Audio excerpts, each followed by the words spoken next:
Hello everyone, स्वागत है आप सबका इस नई वीडियो में हमारी इस सीरीज का जिसका नाम है mastering UPSC CSAT comprehension. देखिए, इसके नाम पे मत जाइए, ये सी सेट के लिए नहीं है। सिर्फ ये रीडिंग कॉम्प्रिहेंशन में जो मैं आपको टेक्निक्स बता रहा हूँ, जो मैं आपको तरीका बता रहा हूँ सॉल्व करने का, वो सभी एग्जाम्स के लिए है।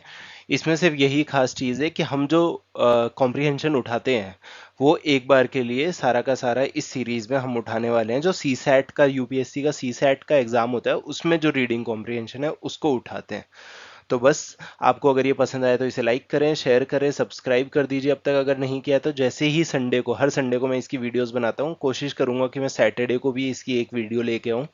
तो जैसी वीडियो अपलोड होगी आपको उसका नोटिफिकेशन आ जाएगा। और ये है हमारा पार्ट 2 इस सीरीज का। तो चलिए फटाफट स्टार्ट करते हैं और देखते हैं कि इस सीरीज में आगे क्या है।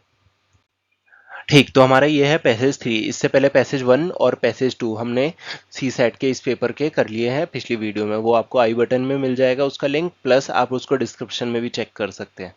तो मैंने जो इसका तरीका आपको बताया था, एक बार के लिए हम फटाफट पैसेज को रीड कर लेंगे सो दैट हमें ओवरव्यू मिल जाए कि पैसेज किस बारे में है। सेकंड टाइम हम डिटेल्स के साथ में रीड करेंगे, ज़्यादा टाइम इस पर स्पेंड नहीं करेंगे बट डिटेल्स के साथ में इसको चेक करेंगे सो दैट यहाँ पे तो चलो सिर्फ एक क्वेश्चन पूछा जा रहा है पैसेजेस में से, बट बाकी जो एग्जाम्स होते हैं उसमें मल्टीपल क्वेश्चंस पूछे जाते हैं, 5 भी पूछे जाते हैं, 10 भी पूछे जाते हैं। तो इससे क्या होगा, अगर आप ये तरीका फॉलो करोगे तो आपको वो 10 के लिए वापस पैसेज को देखने की जरूरत नहीं है। आप उसको पढ़ेंगे और आंसर कर पाएंगे क्योंकि आपने अच्छे से पैसेज को एक बार पढ़ लिया है। तो चलिए फटाफट स्टार्ट करते हैं।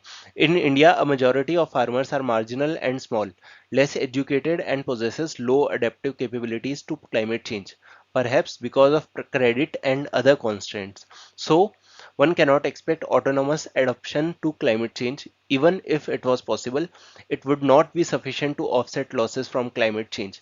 To deal with this, adaptation to climate change is paramount, alongside a fast mitigation response. Another solution is to have a planned or policy driven adaptation, which would require the government to come up with policy recommendations. Perception is a necessary prerequisite for adaptation. Whether farmers are adapting agricultural practices to climate change depends on whether they perceive it or not. However, this is not always enough for adaptation. It is important how a farmer perceives the risk associated with climate change. ठीक है, तो हमने एक बार जल्दी जल्दी इसको पढ़ लिया। इससे हमें क्या समझ आया कि कहीं ना कहीं ये किससे रिलेटेड है, फार्मर से रिलेटेड है। ठीक, उनकी अडेप्टिव कैपेबिलिटी से रिलेटेड है और क्लाइमेट चेंज काफ़ी बार इसका नाम आया है। ठीक, तो हमें ओवरऑल आइडिया मिल गया कि हम किस बारे में इसको देख रहे हैं। तो अब हम देखते हैं कि एग्जैक्टली इसमें लिखा हुआ क्या है। देखिए क्या है, in India majority of farmers are marginal, मतलब मार्जिनल या स्मॉल है, मतलब बड़े फार्मर्स इंडिया में है नहीं, जो कि कम एजुकेटेड है और अडेप्टिव कैपेबिलिटीज उनमें कम है। क्योंकि देखिए, अगर बड़े फार्मर्स होंगे वो तो अडेप्ट कर जाएंगे अगर कोई अनफोर्सिन सर्कमस्टांस आता है या क्लाइमेट चेंज आता है उसके हिसाब से, बट ये मार्जिनल और स्मॉल फार्मर्स के लिए ये दिक्कत आती है। Perhaps because of credit and other constants. ठीक है, ये क्रेडिट की बात हो रही है, पैसों की, हाँ, और भी बाकी जो कॉन्स्टेंट्स है। So one can not expect autonomous adaption to climate change, मतलब वो अपने आप अडेप्शन नहीं कर पाएंगे क्लाइमेट चेंज के लिए, तो उनको कुछ हेल्प चाहिए होगी। ठीक है, कुछ इस तरह का ही लिखा हुआ है।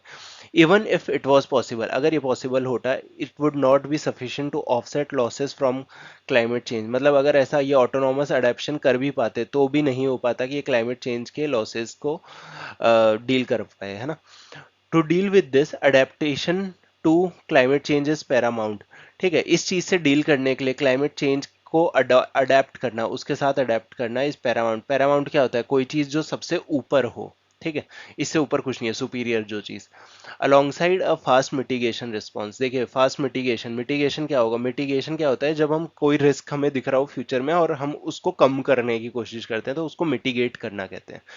ठीक, another solution is to have a planned और पॉलिसी ड्रिवन अडेप्टेशन। देखिए, एक चीज मैं बोलूंगा, आप वोकैब की क्लासेस मेरी लगाएंगे ना तो आपको कम से कम क्या होगा कि अगर आपकी वोकैब अच्छी है तो आपको ये पैसेज समझने में इजी रहेगा, वरना आप फिर एक वर्ड पे फंस जाएंगे, फिर आपको जज ओवरऑल ही करना पड़ता है।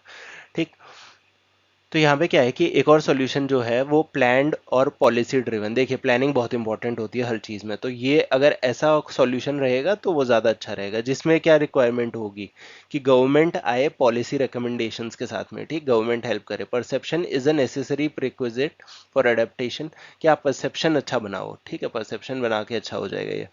Weather farmers are adapting agricultural practices to climate change depends on whether they perceive it or not. वो परसीव करेंगे तो ही वो अडेप्ट कर पाएंगे या फिर क्लाइमेट चेंज के बारे में बात कर पाएंगे। अगर वो परसीव ही नहीं करेंगे उस चीज़ को तो वो कैसे करेंगे, राइट? ये एक सिंपल सा फिनोमेना, फिनोमेना क्या, ह्यूमन साइकोलॉजी रहती है। However, this is not enough for adaptation. ये enough नहीं है. It is important how a farmer perceives the risk associated with climate change. ठीक है, important क्या है कि फार्मर परसीव कैसे करता है कि रिस्क क्या है क्लाइमेट चेंज का। ठीक, अब देखिए आप यूपीएससी में सी सेट दे रहे हैं तो आप इतना डिटेल में नहीं जा सकते। ठीक, बट आप एक बार के लिए, क्योंकि इतना टाइम नहीं मिलेगा, बट आप एक बार के लिए इसको अच्छे से जरूर पढ़ें, उससे ही आपको मिलेगा। क्योंकि आप अगर क्वेश्चन देखोगे ना, यहाँ पे क्या पूछा गया है, most logical and rational message. बाकी मुझे एक्सप्लेन करना है इसलिए इतना टाइम लग रहा है, वरना सेकंड रीडिंग में इतना टाइम नहीं लगता है। ठीक, यहाँ पे क्या लिखा है, क्वेश्चन क्या है, which one of the following statements best reflect, जो बेस्ट रिफ्लेक्ट करती है इन चार स्टेटमेंट में से, जो कि लॉजिकल हो और रेशनल हो, जो ऑथर ने किया है। अब इसका एक सबसे इंपॉर्टेंट रूल क्या बताया था कि आपको अपनी नॉलेज नहीं लगानी है, जो पैसेज में बताया गया है बस वही सबसे ऊपर की चीज है, उसके अलावा आपने कुछ नहीं करना है। ठीक, अगले पैसेज में मैं एक और चीज बताऊंगा, जो कि मैं बता रहा हूँ वैसा ही उसमें पहले से आपको क्वेश्चन में लिख के दिया गया है। ठीक, तो चलिए देखते हैं क्या है यहाँ पे। Adaptation to climate change and mitigation response are basically the responsibilities of government. क्या ये सिर्फ गवर्नमेंट की रिस्पॉन्सिबिलिटी है? ऐसा कुछ भी नहीं है, यहाँ पे लिखा गया है कि फार्मर्स भी परसीव करें। ठीक, फार्मर्स को भी देखना पड़ेगा, तो ये हमारा डायरेक्टली क्रॉस हो जाएगा। ठीक, तो हमारा ए पॉइंट तो नहीं हो सकता। उसके बाद है climate change causes a change in government policies regarding land use patterns in the country. Somewhere right somewhere wrong, but ऐसा पैसेज में कुछ नहीं लिखा हुआ है, तो ये भी हमारा गया। Risk perceptions of farmers are important for motivating them for taking adaptation decisions. ठीक है, मतलब जो रिस्क को परसीव करने का है फार्मर्स का, वो बहुत इंपॉर्टेंट है उनको मोटिवेट करने के लिए, और अडेप्टेशन ये सही हो सकता है। ठीक, और ये कहीं पे हमारे यहाँ पे लास्ट में लिखा हुआ भी था, यहाँ पे आप देखेंगे ना, यहाँ पे लिखा हुआ है, तो देखते हैं ये सही होना चाहिए, पर हम अगला पॉइंट भी देखेंगे। Since mitigation is not possible, possible क्यों नहीं है, होना चाहिए, government should come up with quick with policy for quick response to climate change. ठीक है, ये है, लेकिन मिटिगेशन पॉसिबल है। ठीक, यहाँ पे ऐसा कहीं लिखा था, यहाँ पे लिखा हुआ है कि अलोंग साइड अ फास्ट, तो ये भी हमारा कैंसिल हो जाएगा, तो हमारा सही कौन सा है, ये वाला सही है। ठीक, तो आप एलिमिनेशन भी लगा सकते हैं, आपका आंसर 100% सही आएगा अगर आप इस टेक्निक को फॉलो करते हैं तो। अब जो हमारा नेक्स्ट पैसेज है वो है पैसेज वन। ठीक, पैसेज वन यहाँ पे हो जाएगा, देखिए यहाँ पे क्या लिखा है, डायरेक्शन फॉर फॉलोइंग थ्री। तो पैसेज वन हम आज कर रहे हैं, पैसेज टू और थ्री हम कर लेंगे नेक्स्ट वीडियो में। ठीक, तो यहाँ पे क्या लिखा हुआ है, जो चीज़ मैं आपको पहले बता रहा था वो पॉइंट यहाँ पे लिखा हुआ है कि जो मैं आगे दिखाने वाला था। Read the following three passages and answer the items that follow the passage. Your answers to these items should be based on passages only, है ना, कि पैसेज में जो लिखा है वही, अपनी नॉलेज आप मत लगाना। ये चीज़ इन्होंने क्लियर कर दिया, बाकी एग्जाम्स में क्लियर नहीं की गई होती है। तो अब हम फटाफट पैसेज पढ़ लेते हैं। The emissions humans put into the atmosphere will affect the climate in the middle of century or onwards. ठीक, technological change meanwhile could make a future transition away from fossil fuels cheap, or it might not, leaving the world with a terrible choice between sharply reducing emissions at huge cost or suffering through the effects of unabated warming. Businesses that do not hedge against the threat of uncertain outcomes fail.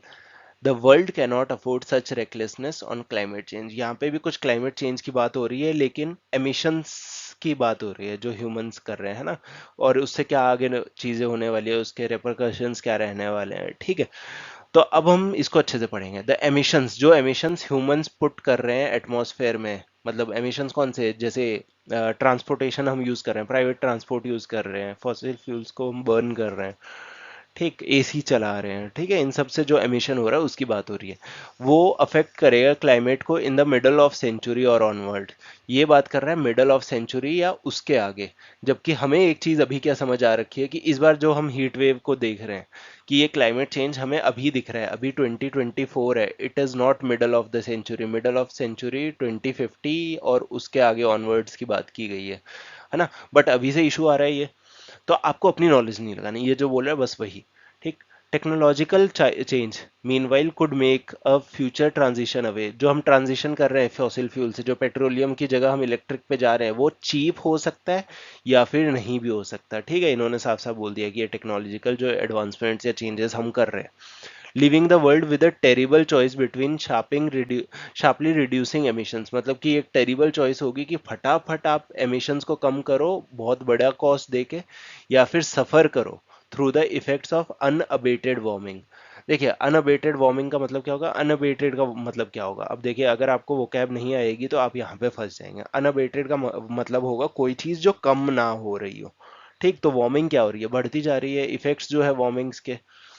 ठीक, उसके बाद क्या है, businesses that do not hedge. देखिए अब hedge आ गया, अब ये दूसरा वर्ड आ गया। हेज का मतलब क्या होता है कि आप किसी क्वेश्चन को फटाफट या सीरियसली आंसर नहीं कर रहे हो।